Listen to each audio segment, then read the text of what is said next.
She walked very, slowly, painfully, this bow-legged arthritic walk.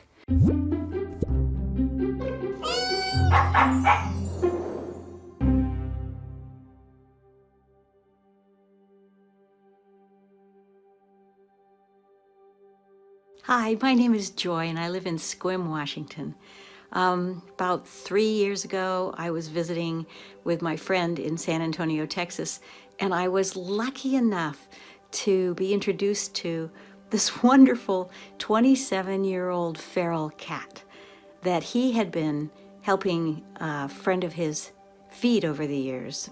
Kitty came to the neighbor, this other person that Scott knew, came to him when she was a kitten. And she had the marvelous survival camouflage coating of being this kind of mottled light browns. And anyway, so by the time I met her, she was still pretty not domesticated. She didn't like people to pet her or get close to her very much, just put the food down and leave. And she was very bow-legged at this point. We thought she was partially deaf and partially blind. And she walked very, slowly, painfully, this bow-legged arthritic walk.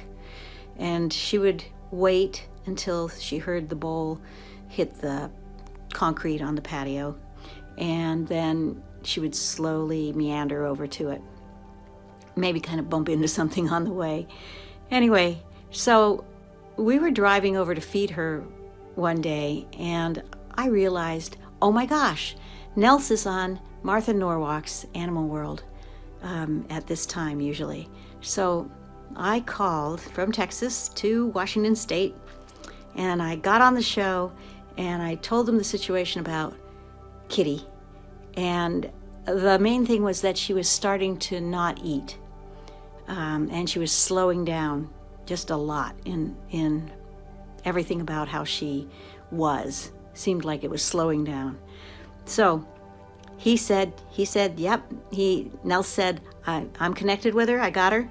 And about 5 minutes later, we drove up and we came to the place where we usually park in front of a cyclone fence.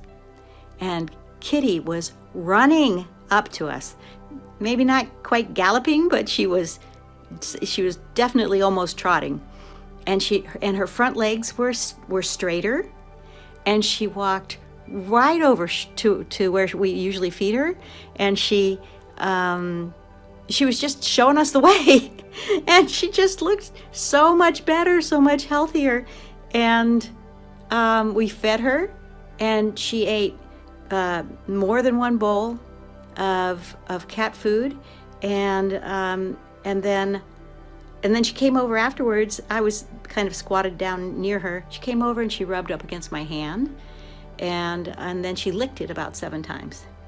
And then I walked over to some steps on a deck, and I sat down on them, and she walked over. She followed me, trotting, more straight-legged, and she laid down on the step next to me, and she let me pet her. And it was so astonishing.